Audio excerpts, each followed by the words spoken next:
जय श्री राम।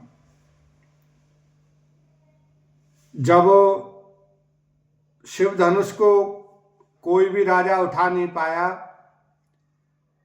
तो जनक जी ने दुखी होकर कुछ कटु वचन कहे सभा में कि ये भूमि वीरों से खाली हो गई है, कोई भी वीर नहीं है। तो लक्ष्मण क्रोधित हुए और उन्होंने कहा कि जिस सभा में रघुकुल में से कोई एक भी बैठा हो वहां कोई राजा ऐसी बात कहने का दुस्साहस नहीं कर सकता। पृथ्वी को उठाने की बात कही लक्ष्मण जी ने क्रोध में। तब राम ने शांत किया, उसे अपने पास बिठाया और फिर विश्वामित्र जी ने रामचंद्र जी को आदेश दिया कि उठेहु राम भंजहु भव चापा, मेटेहु तात जनक परितापा। कि हे राम उठो और शिव धनुष का भंजन करो, उस पर चाप चढ़ाओ और जनक जी के मन में जो संताप है उसे मिटाओ। अब आगे की कथा देखते हैं क्या है। निरपन केरी आसानी सिनासी, बचन नखत अवली न प्रकाशी। मानी मई पे कुमुद सकुचाने, कपटी भूप उलू के लुकाने। राजाओं की आशा रूपी रात्रि नष्ट हो गई, उनके वचन रूपी तारों के समूह का चमकना बंद हो गया, वे मौन हो गए। अभिमानी राजा रूपी कुमुद संकुचित हो गए और कपटी राजा रूपी उल्लू छिप गए। भय बिशोक कोक मुनि देवा, बरसई सुमन जनावई सेवा। गुरुपद बंदी सहित अनुरागा, राम मुनि निसन आय सुमांगा। मुनि और देवता रूपी चकवे शोक रहित हो गए, वे फूल बरसाकर अपनी सेवा प्रकट कर रहे हैं।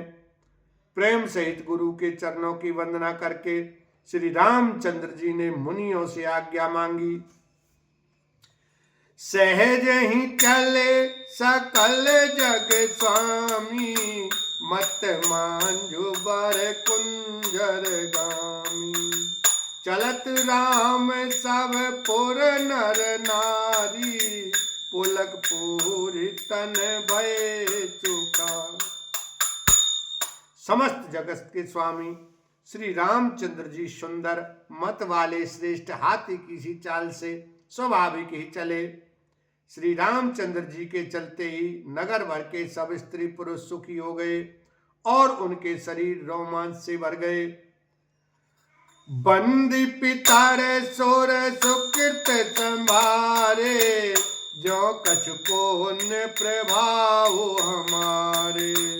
तो शिव धनु मृणाल की नाई, तोर राम गणेश गोसाई। उन्होंने पितर और देवताओं की वंदना करके अपने पुण्यों का स्मरण किया।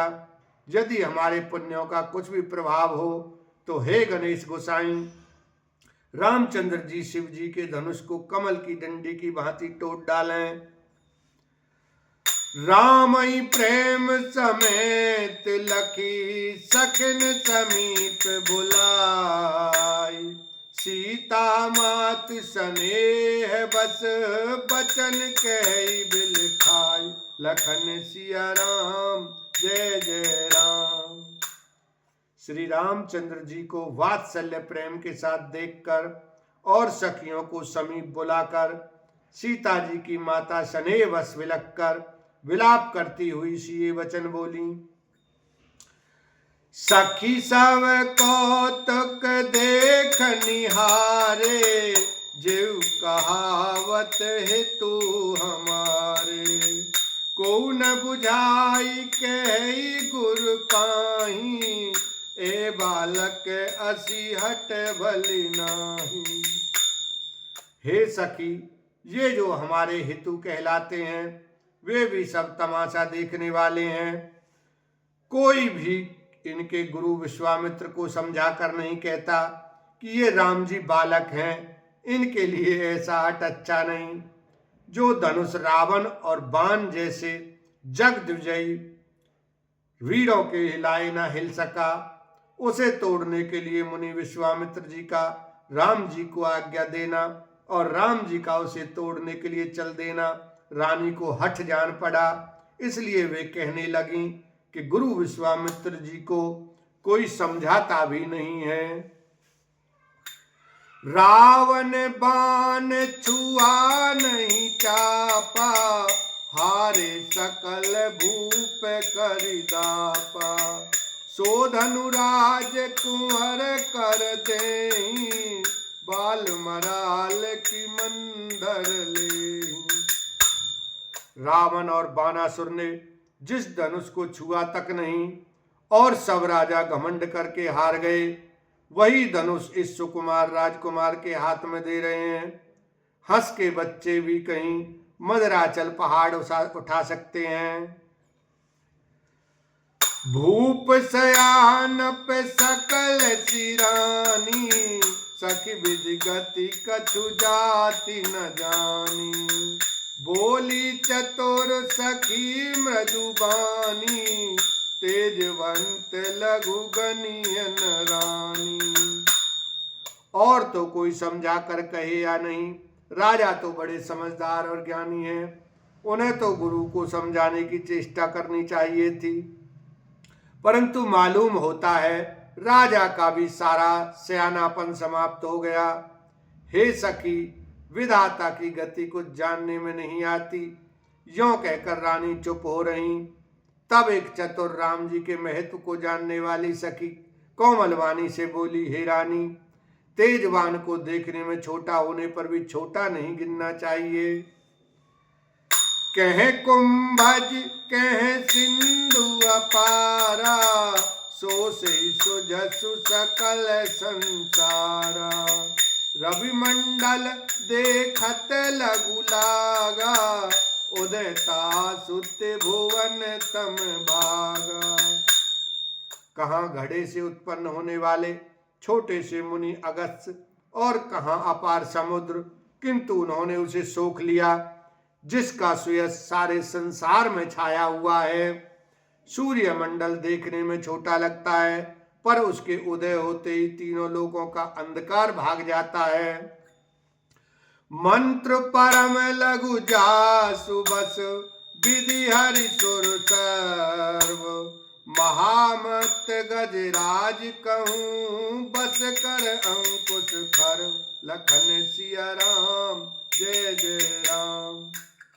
जिसके वश में ब्रह्मा विष्णु शिव और सभी देवता हैं, वह मंत्र अत्यंत छोटा होता है। महान मत वाले गजराज को छोटा सा अंकुश वश में कर लेता है। काम कुसुम धनु सायक लीने, सकल भुवन अपने बस कीने। देवता जी संसस जानी, बंजव धनुष राम सुनु रानी। कामदेव ने फूलों का ही धनुष बाण लेकर समस्त लोगों को अपने वश में कर रखा है। हे देवी, ऐसा जानकर संदेह त्याग दीजिए। हे रानी सुनिए, रामचंद्र जी धनुष को अवश्य ही तोड़ेंगे। सखी बचन सुनी भई परतीति, मिटा विषाद बढ़ी अति प्रीति। तब राम बिलोक बैदेही, सब बिनवती जयते। सखी के वचन सुनकर रानी को श्री राम जी के सामर्थ्य के संबंध में विश्वास हो गया।